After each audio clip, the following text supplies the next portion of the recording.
I think you can kiss 1.5 goodbye. Okay. My honest opinion. Yeah. I think that ship has sailed. Yeah. There's no final whistle, Yeah, you know, yeah, so yeah. you have to keep on negotiating. Yeah. This is the Go Maluku podcast. All right, what's good, everyone? Ghazali Ohorella here, new episode of Go Maluku podcast.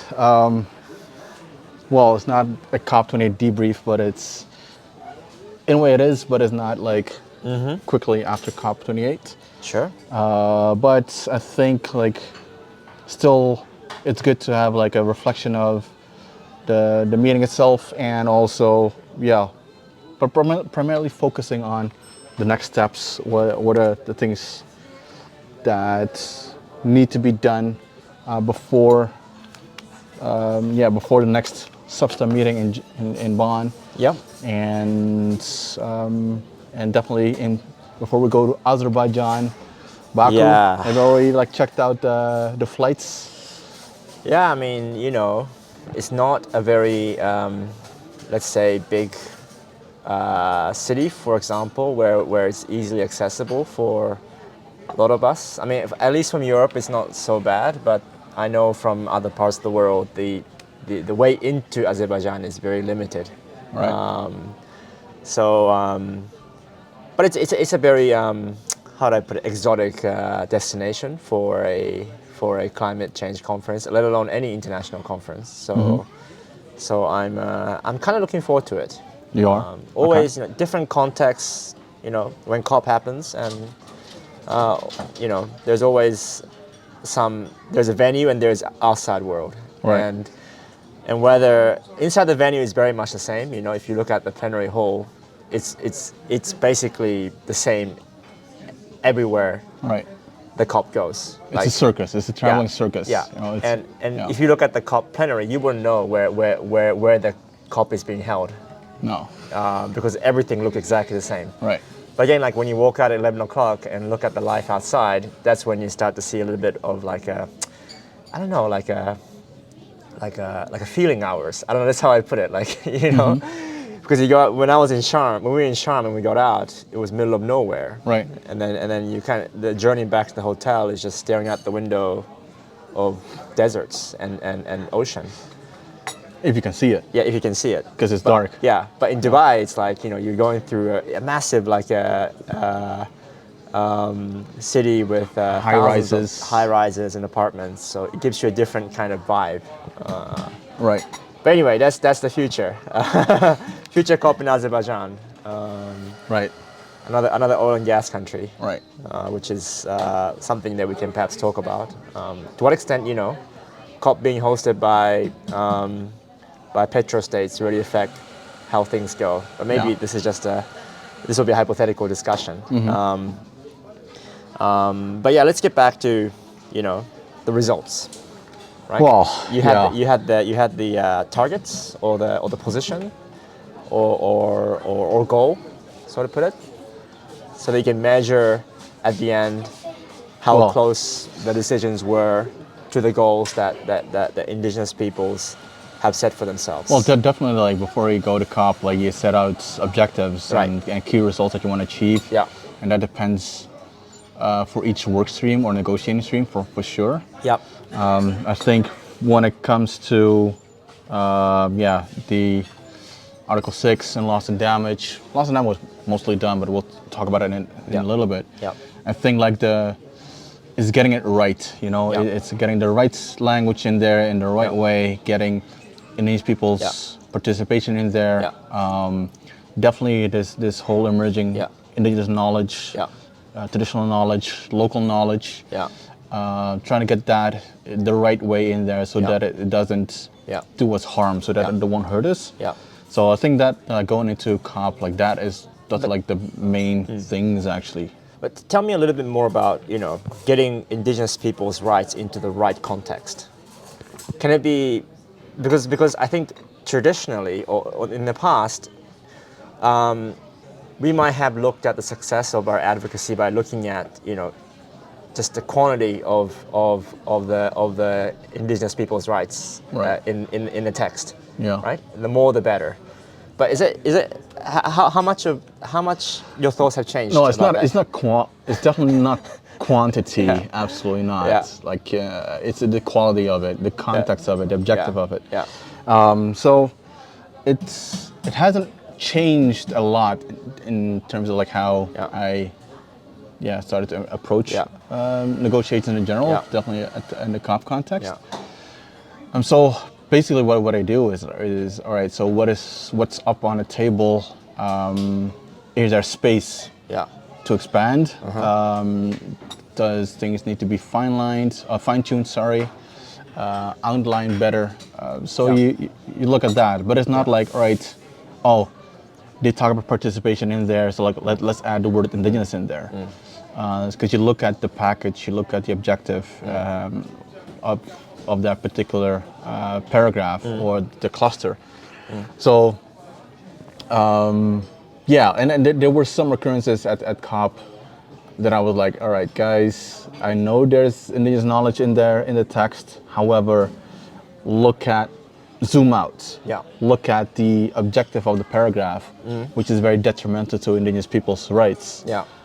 So like having this reference to indigenous peoples in there or indigenous knowledge in there will only actually like enable that particular paragraph. So like those are the things that you want to avoid. So you go through very meticulously. You go through the paragraphs, through the negotiating texts, and you look at, all right, so what is it that we what is it missing, you know, and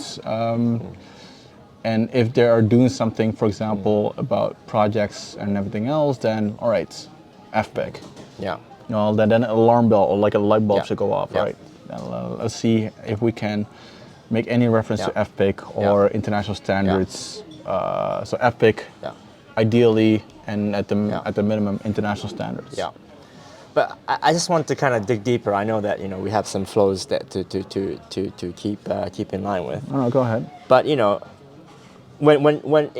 I feel that the parties are often very uncomfortable when they see new languages. Oh yeah. Right. So we talk about Indigenous people's rights, and FPIC is always a difficult thing to put in because it hasn't been in a negotiating text of any UN documents or negotiating text. And what they do is they say instead of putting a new language, we want to put in the preamble paragraph 11 of the Paris Agreement. And I'm just going to read it out so we have some ideas.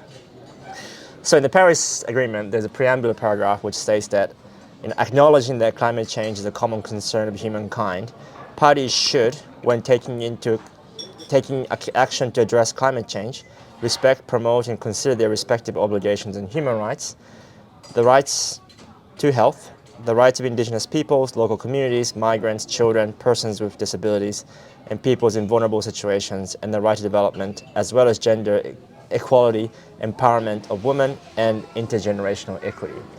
Yeah. Tell me a little bit about this paragraph, because is it satisfactory for Indigenous peoples when that happens? When the party just say, let's just put in preamble paragraph 11? No, but it's a fallback. Yeah. It's the fallback of both Indigenous peoples as well as parties, because it's agreed language. Yeah. Because that's small. Yeah. It's in Paris. Ideally, from Indigenous people's perspective, we wanted to have the rights of Indigenous peoples in Article 2 of the objective of the Paris Agreement. Yeah.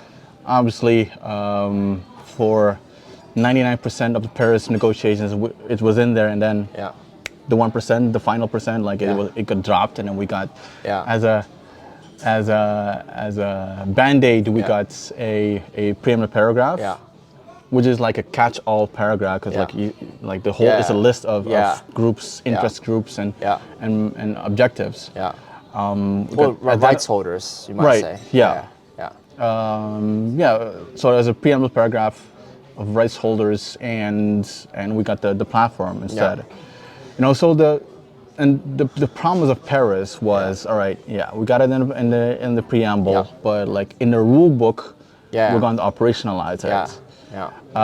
So it's a way of like kicking the can further down the road. All right, so we can't agree to it right now. However, hopefully things will change further down the line. So let's put it in there so as a placeholder, so you can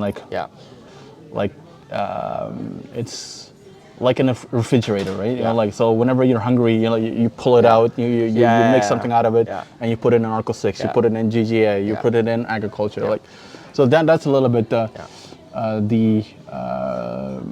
how we're treating Yeah. Paris Preamble 11. Yeah. Is it perfect? Absolutely not. Is it ideal? Absolutely not. But it's something that we're to work with. Yeah. So instead of like always gravitating towards it, what I'll always try to do is it's trying to push the boundaries. You know, Yeah. like so like it's you always try to reference to the rights of Indigenous peoples. Yeah. Or AFPIC Yeah. even. You know. Yeah. So you do that. You try to do that. If it works, it works. If it doesn't work, there's always PP11. And they cannot go below PP11 because that's read language. Yeah. You know. But it's still very much considered their respective obligations. So it's another way of saying national circumstances. In a way. Right. Yeah. It sounds perfect because obligations is like within the UN context is like treaty language. Yeah. But within the UNCCC context, it's different. And also like it's still since Paris, there have been changes. For example, we're not capitalizing INDP and Indigenous peoples, and that is not in the Paris preamble. So, which is kind of like some parties use it as a political or politicize it. We are just making an editorial issue out of it. Yeah. It's like, hey, no, it's not a political issue. It's a editorial because like the UN is doing it. You know? Exactly. So it's what you try to do is you make subtle but significant steps. Yeah. And in the Paris is a good like whenever you go into a trampoline, it's like a trampoline, you know, like it's you can't go below that. Yeah. All right, then since we're talking about the Paris Agreement, let's talk about Article 6 because like everybody. Well, you don't want to talk about loss and damage because it was. Well, you know, because let's say, you know, the Paris Agreement or the Article 6 is the last puzzle, right? Last missing piece. But loss and damage was the one thing that they started with at COP, right? Yeah. So you want to go with loss and damage? Well, I think that is what surprised many is that like, it was like the first deliverable of COP. All right. Then it didn't even start, you know. So it's then let's start with loss and damage then, because you know, we knew that before it happened, that the gavel dropped. We knew that was going to be adopted as is, and we probably knew that we also had some information. Define we. You know, people who were in the room at the TC5, let's put it that way. The transitional committee. Yeah, the last meeting of the Loss and Damage Fund negotiation. So, okay, let's say... You're not talking about Indigenous peoples in general, right? Like Yeah. So when I say we, you know, we are talking about the team who has been following, you know, the Loss and Damage negotiation. And so we and few of us, or few others, knew that this was going to happen. Yeah. Right? This is, you know, the gavel's gonna, as soon as the COP opened, the first agenda item, loss and damage, pretty much. Which actually wasn't supposed to happen. Yeah. Because it's not a substance item. No, but it was a COP item. It was a CMA item. It's right? a CMA item. Like so, like the first thing they opened plenary. Yeah. And let's adopt. Yeah. Loss and damage fund. Yeah. And I think like the whole idea was, let me do it like this. So the whole idea was to create a momentum. Right? To create momentum, Yeah. get pledges in before, you know, Yeah. like so. Yeah. I think that was the whole idea why they did what they did. Yeah. Yeah. All right. So you want to talk a little bit about the outcome? Yeah. And, Obviously it's a joke. If you think about it, loss and damage fund, it needs a gazillion US dollars, and it only like 700 million US dollars in pledges so far. Yeah. Doesn't seem like a lot more will come in.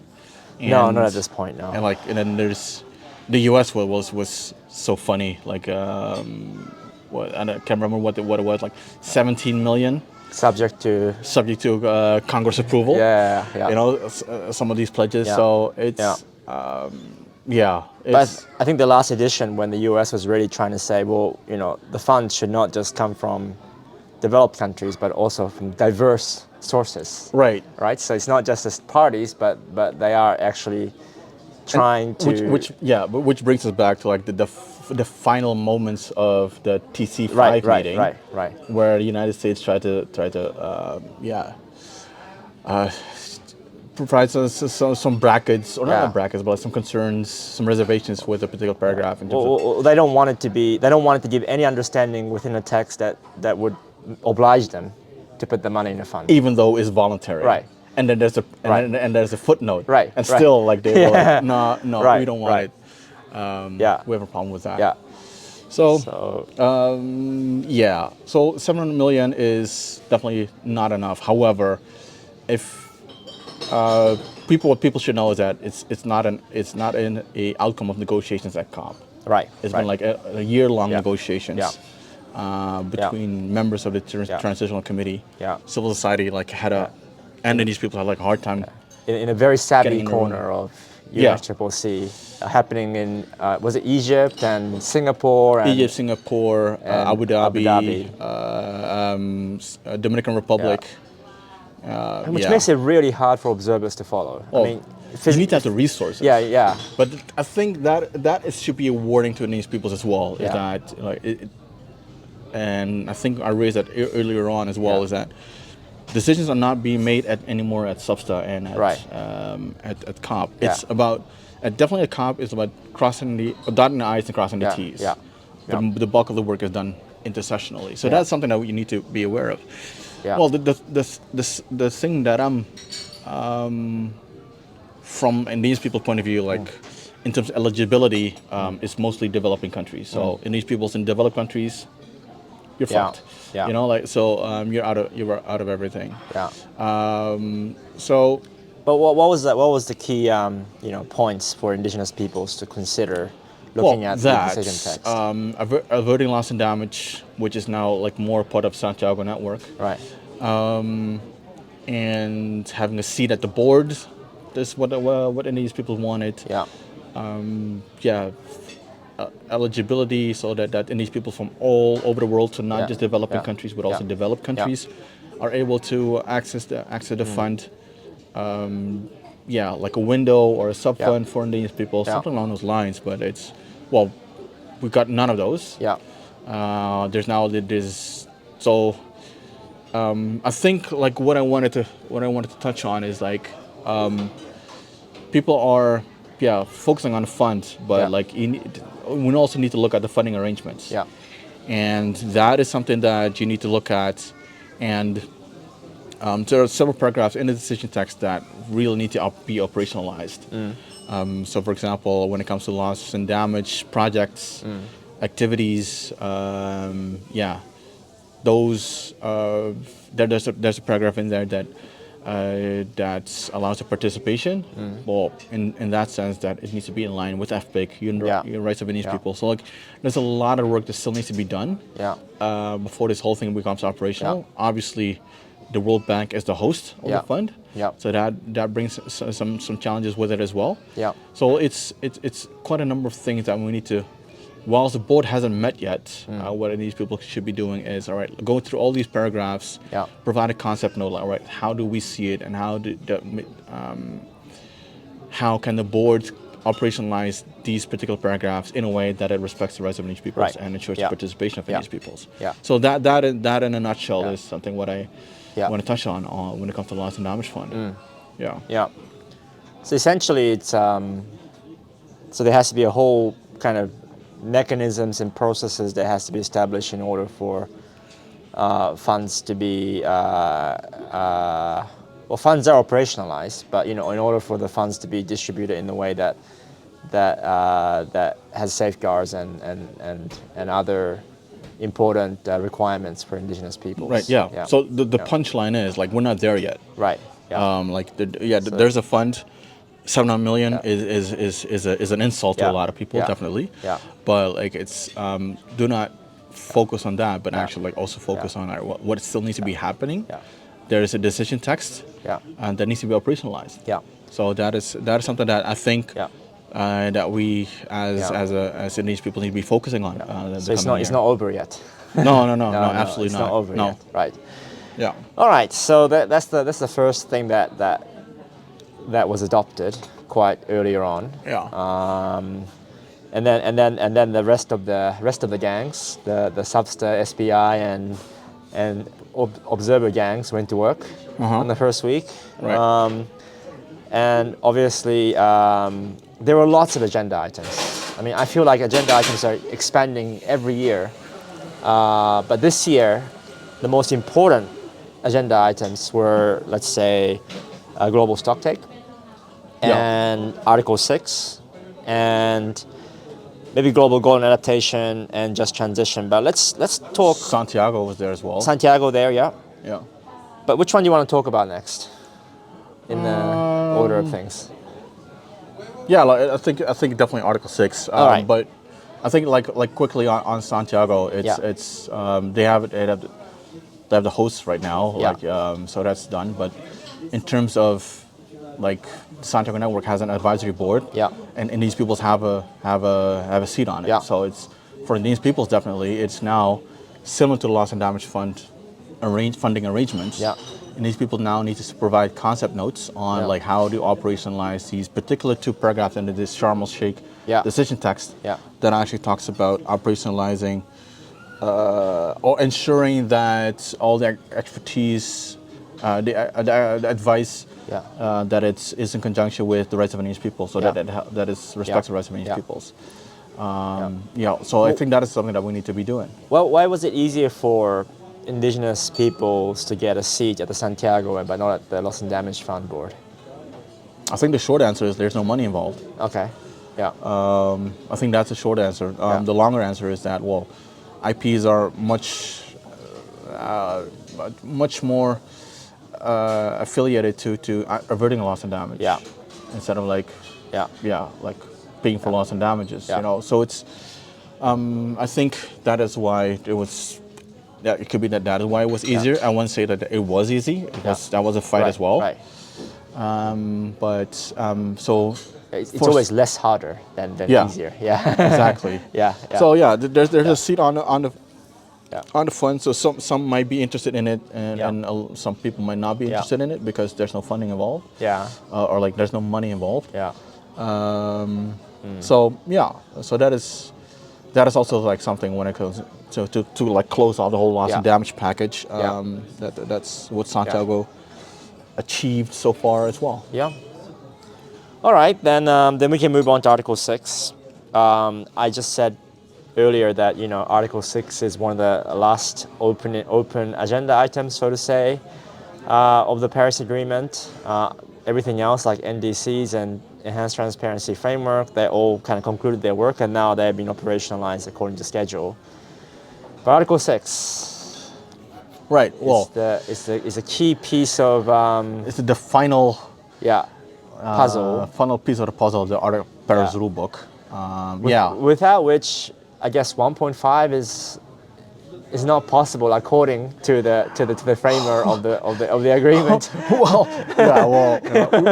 According to the framer of the agreement. Right. Well, we can get to that when we do a stock take. Definitely it is one of the one of the pillars of that Paris Agreement in terms of Okay. So here's a little test for you, right?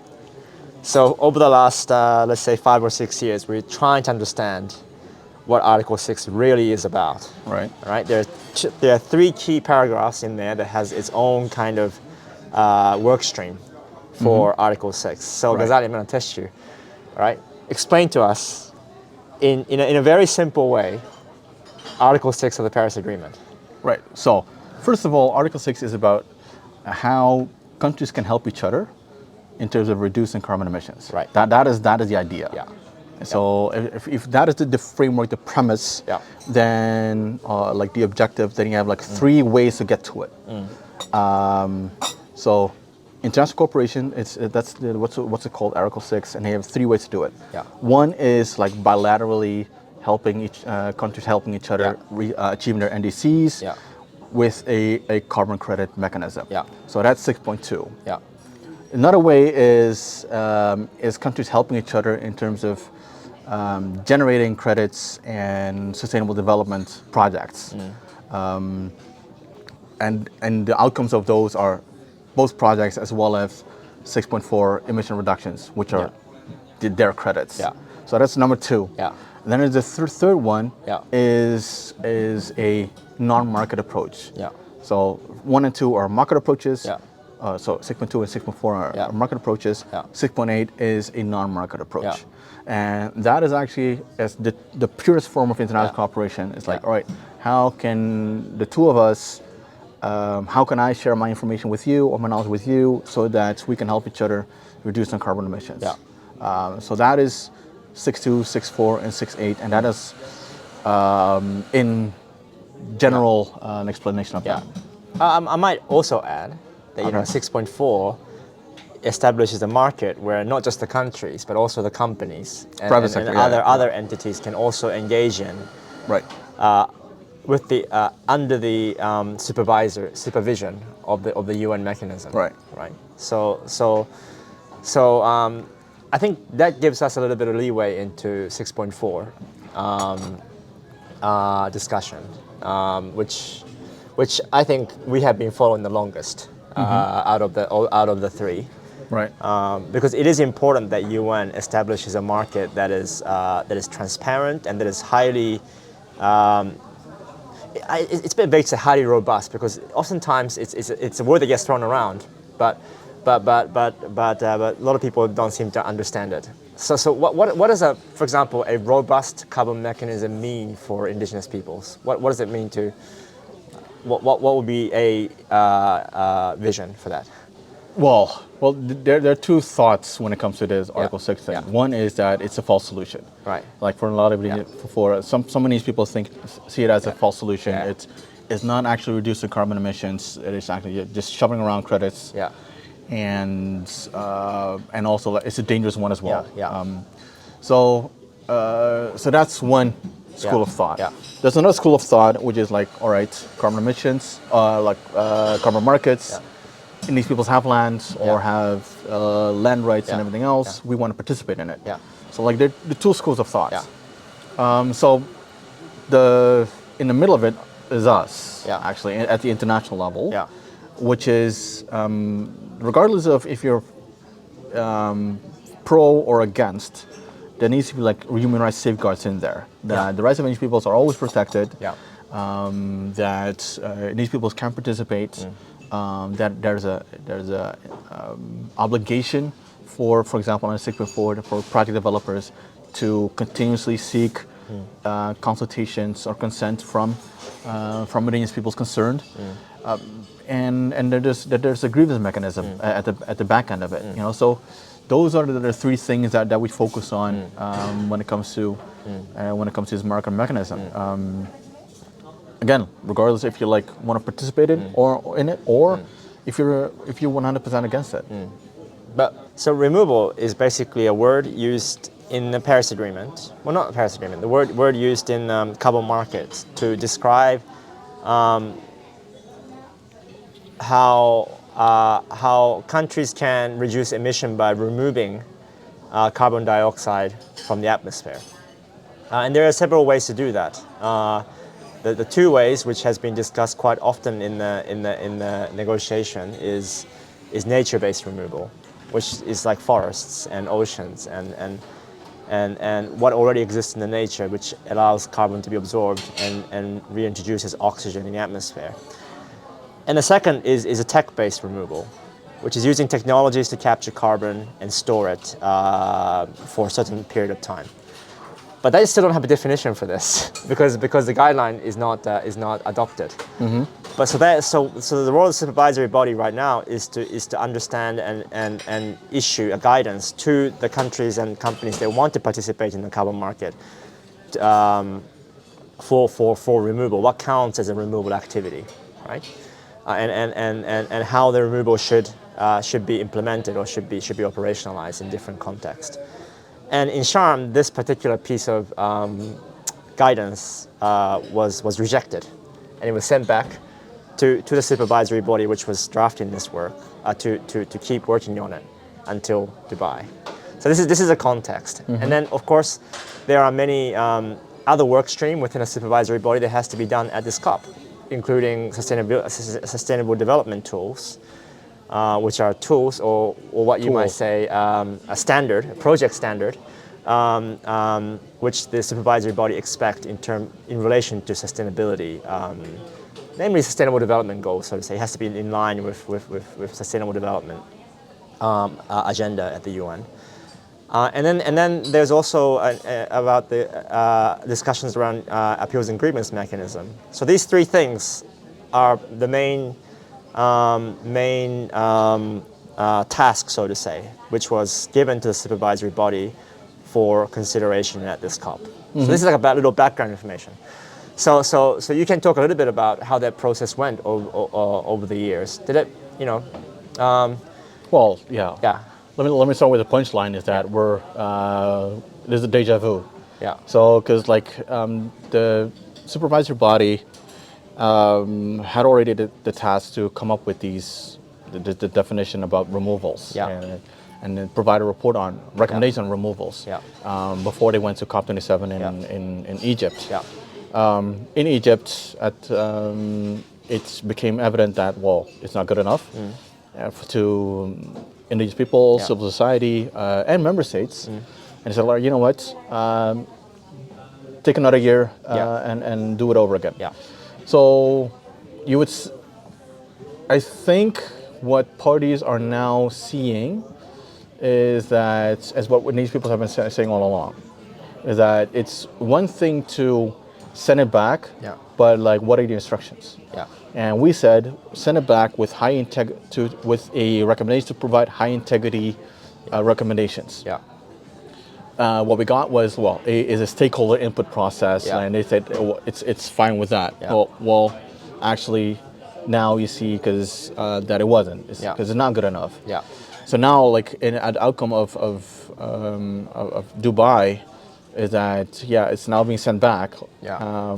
Well, not necessarily sent back. It's there's no decision. Yeah. There's no decision. So which is to me actually like a prompt. All right, you need to do a better job. Yeah.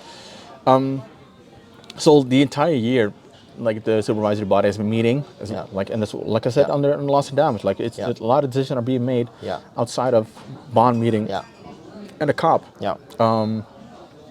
The good thing is that the supervisory body regularly meets in Bonn. Yeah. But it also met in Singapore last year as well. Yeah.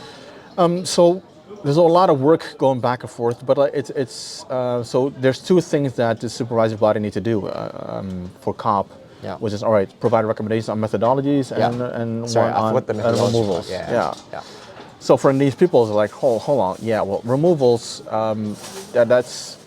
It's like you're trying to sit on a chair of the creator in a way, by technically suggesting geoengineering in a way.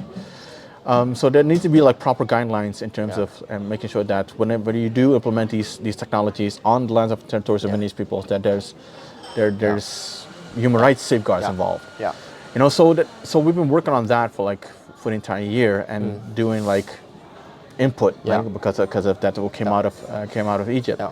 And then there's two recommendations that need to be decided upon by the CMA by COP, but like you said, the supervisory body also needed to do some work on the Senate project standard. Yeah.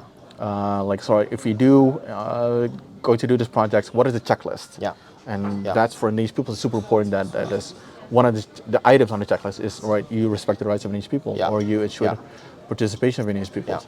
And then the second thing is definitely appeals and grievance mechanism. Yeah. So sustainable development tool is for prevention of human rights violations, and appeals and grievance mechanism is to address them when they occur. Yeah. So it's.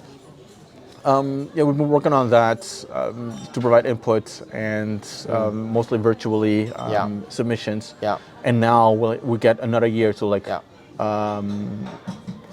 go more in depth into what we think the supervisor should be doing in terms of shaping or designing these two things. Yeah. And I kind of want to take a step back and look at the participatory aspect of the supervisory body meeting, and how can Indigenous peoples contribute to their work? Because as you mentioned, there are meetings few meetings, four meetings, I believe, throughout the year of the supervisory body. And observers are allowed to participate in it, or observe, basically, the meeting, and there's a little bit of time for stakeholder engagement. At the very end. At the very end. But also observers nowadays are also allowed to make submissions. Tell me a little bit about this process and how can that be used strategically? Are Indigenous peoples using this opportunity strategically? And if so, what is it? What is? Well, we have to, Yeah. because like we not just Indigenous people, but like civil society as well, and some other member states who helped us as well, to really ensure that there is a sustainable development tool, there's a project standard, and that there is an appeals and grievance mechanism. We advocated for it. So it's one thing to yell like this is what we want, and the second thing is like, all right, when they put the ball in your court, like, how do you want to see it? How do you want it to be developed? And so in terms of how to do that is, with this input process, you can go to these meetings. However, like most of these meetings are like, we're in a different room, watching it via web stream, and then at the end of it, there's 1 hour stakeholder interaction. Or when they have a coffee break, you walk down and you have a coffee break with them. So that's in terms of engagement. But like the bulk of the work is through inputs, is providing input. And so that's what we're trying to do, is that have these regular meetings, our Zoom calls, and all right, so this is the deadline for this such and such about participation. This is a deadline on grievance. Let's work on it. So it's their way of working, and it's something that we try to. Is it a numbers game? The more input, the better. I think so, because they still see us as observers. So even though we say like we're a caucus, they don't understand that we're a caucus. Right. They know that there's a lot of local communities and these people platform.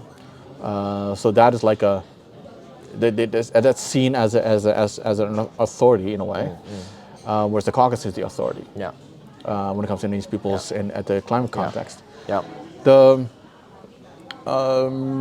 in a way that's what you now see is it can be helpful to make use of the numbers game. So that you do a caucus. So that's what I would like to do. Like so the coming months is that I work on this submission and then work on like collectively, but like you provide one caucus submission and then Indigenous peoples and civil society and whoever else can use that as a basis for their own submission so that they can send it for that as well. Because I remember seeing the submission for removal guidance, and there were over 400 submissions, and most of them came from private sectors and startups which have vested interest in this particular market. Absolutely. And of course it's their right to do so as observers and stakeholders. But obviously there was less input from, say, experts, like academic experts and civil society, who should also have a lot of say in how certain technical aspects are defined and who has also interest in how on the procedural aspects of safeguards and say appeals and grievance mechanism or whatever. Human rights concerns that they have with this particular market. So it was not there was no decision on Article 6.4 and 6.2. And what does that really mean? Because there's no instruction either. No. So it basically is that there's no decision. So it's in a way that's Rule 16. So like you have another year to you try again next year. That's basically what it is. But the supervisory body can continue doing its work, or definitely supervisory body. And on a 6.2, like you'll have definitely negotiations and bond. You can because they still have a mandate. It's like there's no final whistle, so you have to keep on negotiating. Definitely on 6.2 and bond, and 6.4. Well, it is an established meeting like a constituent body, so It'll meet in February, Yeah. and you can Yeah. bet that they'll assess, right? Yeah. How do we make sure that we won't have another year delay Yeah. Yeah. after Baku? Yeah. Yeah, Yeah. All right. So should we move on to 6.8? sure. Yeah. So 6.8 is getting really interesting. Or at least it's arousing some interest amongst the caucus members. Right. Well, Why is that? oh, first of all, like it's something that I find interesting is that 6.8 is not a false solution. Right. So like Article 6 is being like painted as a false solution, Yeah. and 6.2, 6.4, like yeah, there's a market mechanism. Yeah. 6.8 is called a non-market mechanism because it supposedly doesn't have any market elements in there. But like if you look at the intent of it, like, and Bolivia was one of the countries that really pushed for it, it is actually like the true objective of Article 6, which is international cooperation, to help each other reduce meeting their NDCs and to reduce carbon emissions.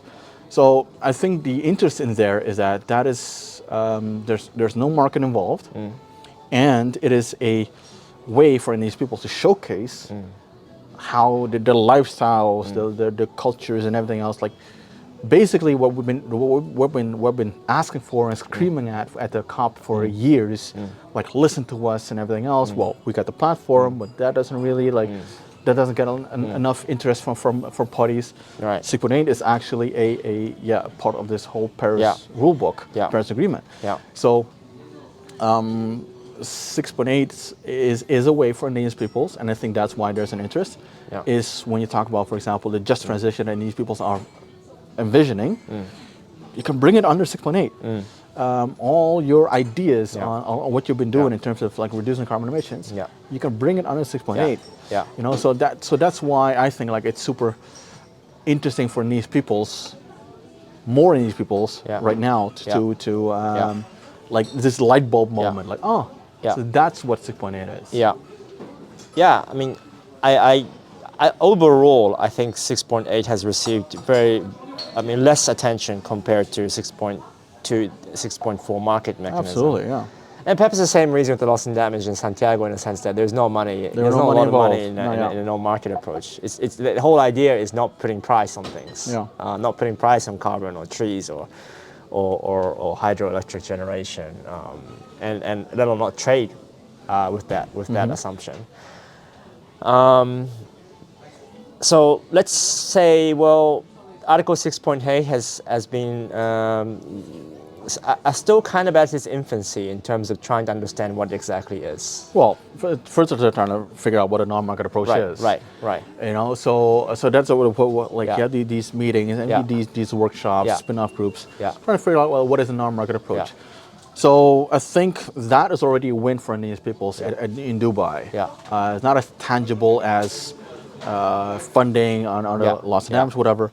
But the interesting is that now we actually like first they were focusing on like non-market approaches, everything but 6.2, 6.4. Right.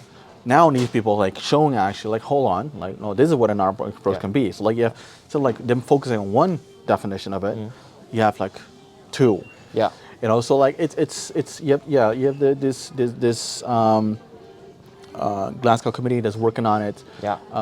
So definitely the next couple of months, years actually, we can get more involved in the 6.8 and become actually participants in it. Because I actually quite enjoyed watching this negotiation where a lot of the developed countries were trying to not define but provide some examples of non-market approach. And how the developing countries have persistently pushed back on it because I think the developed countries are trying to frame certain understanding, right, of what the non-market mechanism should be about. Well, the thing is like there's an incentive for if you're a developed country, I can imagine, is that if you put it like some kind of like a placeholder or modality in there, that 6.8 approaches or arrangements can be repackaged as a 6.4 arrangement. And that's developing countries or just countries that are really focusing on environmental integrity. Like, hold on, no, that's not what the Yeah. Objective is a 6.8. Objective is to international cooperation, Yeah. reduce carbon emissions, Yeah. with no incentive involved. Yeah. You get to see the back and Yeah. forth going Yeah. in a way, but you also like when you go into those meetings, you see like, there's not as much of a conversation as at 6.8 than Yeah. at 6.4 and 6.2. Right. It's mostly because of the lack of understanding, I think, Yeah. of what a non-market approach is. Yeah. So Yeah. it's still in its infancy. Yeah. And So like references to carbon pricing and nature-based solutions have been kind of removed. oh, thank God, yes. And that is something that when you brought up earlier is is quantity of quality? Yeah. There was a reference in there on non-market, Yeah. not nature-based solutions, to enhance non-market approaches. Yeah. And then there was some in brackets knowledge of Indigenous peoples and local knowledge. Yeah. And everyone was like, well, let's fight for Indigenous Yeah. knowledge. Yeah. It's like, hold on. Like the objective of the whole paragraph, it goes against like what we're trying to do. Like carbon pricing, for example, was another paragraph. Yeah. So it's like you look at the objective of it, you zoom out, you look at the objective. All right. So and then my recommendation, like take the whole paragraph on nature-based solutions out, and luckily it got out as well, as well as on the reference to the carbon pricing. And so so 6.8 has been adopted. The text, text has been adopted. So there is a new mandate. So what does a new mandate mean for Indigenous peoples? What can I do with the decision text? Same thing. Input. There's another call for input on non-market approaches, and I think that in Bonn it will be very interesting for Indigenous peoples to start participating or preparing to participate in that meeting. What's giving a little bit more hands and feet on what a non-market approach is from an Indigenous people perspective. Definitely making use of the March deadline for the 6.8 input. So we have a lot of work ahead of us in the first couple of months, actually. So in that sense, when you look at like the overall COP28 or focusing on Article 6, is that it's like check. Like we achieved our objective. For definitely for Article 6. And looking back, working as a team on Article 6, decisions adopted or not adopted were according to what has been initially agreed to strive for. But strategically speaking, how you spend your time and resources at COP. Do you have any reflection? Do you have any There's always room for improvement. Absolutely. It's if you look at like the big enchilada at COP28 was, for example, the Global Stocktake. And it would have been super well for us if we actually every negotiating stream was as diligent as Article 6, and then all right, hold on. We also contribute to the global stocktake conversation, because what you do not achieve in, for example, in agriculture, in the negotiating stream, is what you can achieve potentially in the global stocktake. So there's definitely something that we could be focusing more on. Well, the good thing is that global stocktake will be once every 5 years. So we have we can try it again in another 5 years. But the thing is that. For example, there's a reference to fossil fuels in there in the stocktake. However, there's also a reference to removals and technology. So, in a way, it's if we were a little bit more organized, and then because I felt like the approach of the caucus was quite siloed, as one might say. So different teams working on different work stream, but there's no cross kind of fertilization of ideas. Which goes actually against like the whole understanding of Indigenous people, or like what we claim as as like we're holistic approach to everything. So it's definitely something that we should be looking at, and there's a lot of cross-cutting things. So like work streams it helps, and then again it helps also not. So that's something that we definitely need to be looking at. looking at the bad stock take, Yeah. right? You know, Yeah. But were you generally happy with the team? yeah, year? absolutely, Yeah, yeah. You know, yeah. it's you know, it's like depends on who shows up, Yeah. and there's work that needs to be done, and Yeah. but also like I said, like those are people that show up to Yeah. COP. However, Yeah. what's next? Yeah. You know, like that's Yeah. super important. And Yeah. but like my hope is actually is that that these that you have an Article 16 Yeah. that it or that Yeah. that and you also like a similar Yeah. team on agriculture, a Yeah. similar team on Yeah. all these other negotiating streams. I think that is something that Yeah. we could be working towards, and then do some cross-cutting Yeah. coordination. Yeah. Absolutely, yeah. All right. So should we look at the other individual streams before we move on to stocktake? Any notable honorable mentions? No, well, agriculture got Rule 16. Yeah. There's a reference to the Indigenous Peoples in there. Yeah. So definitely that's something we can look at in terms of, working towards bond. Yeah. Global goal and adaptation. There was some references to Indigenous Peoples' Yeah. knowledge and everything else Yeah. in there. So that's something that should be working on. And then again, like it's something that Indigenous people as a caucus should be looking at, and Yeah. not the Article 16. Yeah. But yeah, it's good to have some kind of like a baseline understanding of like, well, and also having the ability and also the opportunity to like for other teams to like, all right, hey, I don't understand this, could you help us out with, Yeah. you're pretty good at organizing on Article 6. Yeah. Can I just drop this with you? Yeah. Hear your thoughts on it, Yeah. so that we can carry that into Yeah. the negotiations. Yeah, I really, like I that. really would like to see more cross collaboration on different negotiating agenda, because for example, like this whole issues around indigenous and local knowledge that Yeah. kind of popped up in different work stream, and nothing ever happens without a reason, right? So Yeah. so there has to be some level of coordination as to So how can different working groups can work more strategically to push back some of the common concerns that are widespread between different work streams. All right, so how are we doing with time? Oh wow, that's a bit scary. I think we have like 5 more minutes. Yeah, More or less. my flight is a little bit delayed, so Oh, okay. How much? 30 minutes. Oh, okay. But doesn't mean that we're gonna talk for 30 minutes more. No. but Let's talk about maybe 15 minutes max. something like that. Yeah. All right. So stocktake. Tell me a little bit about what it is, first of all, and Well, yeah, it's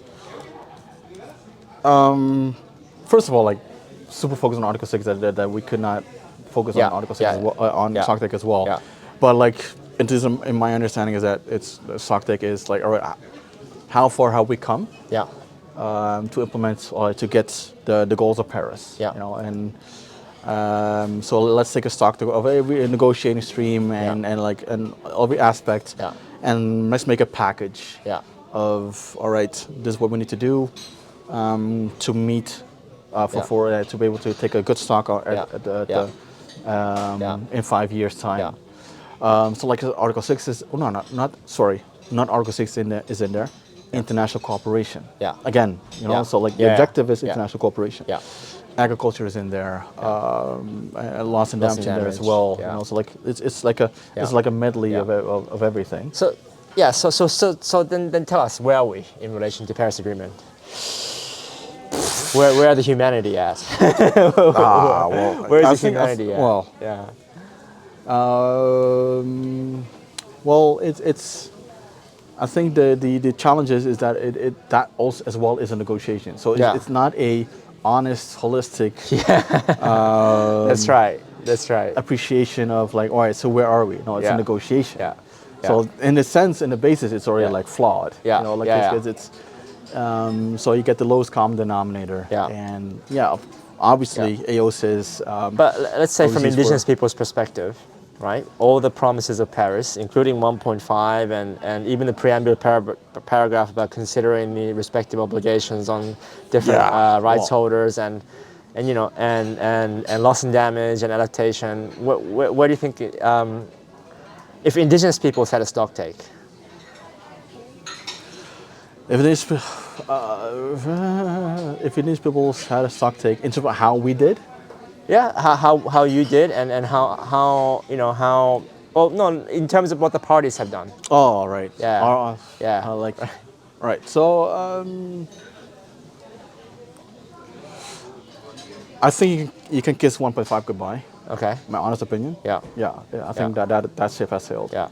Because it's already 1.1 according to some Yeah. Well. some analysis. And again, you know, like is 1.5 Yeah. the barometer for and you can look outside and it's like 11 degrees in right in December winter, in and, Geneva. yeah. So, but then again, like, so I think, in all honesty, I think you can kiss 1.5 goodbye. So the other barometer or like the measurement for meeting Paris is fossil fuels. Yeah. Like it was phasing out. Like it's not even. And I think in the previous COP we said like there's this, it goes from life support to flatline to, you know. So I think in terms of from phasing down to from phasing out to phasing down. I think that that also because we keep saying, I think the first time I heard about life support was in Madrid. The 1.5 is on life support. Yeah. And the world hasn't gotten any better, and we haven't become more ambitious. So in that sense, if you look at it, like it's always it's a negotiation, and then again, like it's something that we need to be aware of is that the stock take. But like the negotiations, but it's also that people need to be aware of is that COP is now a monster. And a huge monster. It's a whole new economy. Climate change is a new economy. And what you also see is that negotiations are no longer the enchilada. It's the taco. Like the big enchilada is probably all these side meetings about pledges, about like we commit to do this. There's this whole investment fund on, I don't know, forest basins and all that stuff, and technology, technology, carbon technology. You know, so it's like 30 billion. Like, it's like there's a money, $30 billion like for mitigation. 700 million on loss and damage fund. And like billions on everything else. You know, so on investment. You know, so it's that's why I'm saying it's a whole new economy. Let's talk about Indigenous peoples' rights and their implementation, and its implementation within the COP since Paris, right? Because it's not in the Paris Agreement specifically to say more participation for Indigenous peoples specifically, right? In these processes inside of the COP and the Substa and other venues. But can you comment a little bit on? Okay, it's been what, 8 years since Paris? Indigenous peoples at COP, has it gotten any more traction, attention, recognition, acknowledgement, and so on? Definitely. It's not on spec. It's something that you get to like enforce yourself. By claiming self-determination and engaging in negotiations about ensuring participation, not just a word, but actually something that that is actually respected. You know, so it's something that you actually do yourself. So like, we have tools in there. You know, but like it's up to you to decide. Like, all right, what are we going to make from it? Are we going to make a toolkit, or are we going to make a whole tree house, for example? You know, so there's and it's incrementally. You know, so you when it comes to participation, it's that you can do it like through decision texts. But also you can also do de facto participation by demonstrating that parties should not be afraid Yeah. of Indigenous peoples participating Yeah. in negotiations, and Yeah. we can actually participate or contribute to the whole conversation. So yeah, look, in all these years, it's platform helped definitely, as I could put a spotlight on Indigenous peoples, but it's also like, right, get out of the spotlight and then also go into these dark places where negotiations are happening behind the scenes and all that stuff. TC, supervisory body, GCF, whatever. Yeah, go into those meetings, and you kind of yeah, show your face and put the pressure on. And aside from that, you also do like have these bilateral meetings as well. It's quite, for me, one of the observations that I have is that the spots reserved for Indigenous peoples have also increased, like quantitatively speaking, Right. from Santiago Loss and Damage Fund, and also the platform, and Yeah. an opportunity for platform facilitated working group members to also be engaged with, you know, and that and maybe compared to 8 years before Paris, to Paris Agreement. This whole kind of need or recognition or requirement of having Indigenous peoples at the table in, let's say, non-negotiating bodies have also increased quite a lot. Yeah. In a way that hasn't been, and so far, you know, there's this idea that we're Indigenous people have to play a lot of catch up.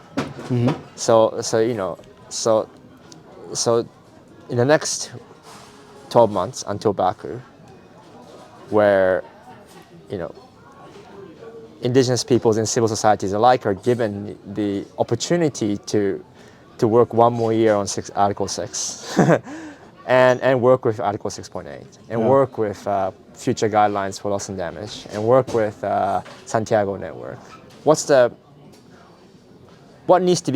the good things that Indigenous people are doing so far that should be continued on? And what are the things that needs to be changed in order for Indigenous people's advocacy to be more effective and more impactful, leading up to Baku, Well, Australia, I and think so on? yeah, better like I said a couple of times already, is that not relying on, let me show up to Bonn or show up to Baku and then I'll figure out what the hell I'm going to do. You know, so it's continue doing what we're already doing is preparing inputs, coordination, having meetings with member states.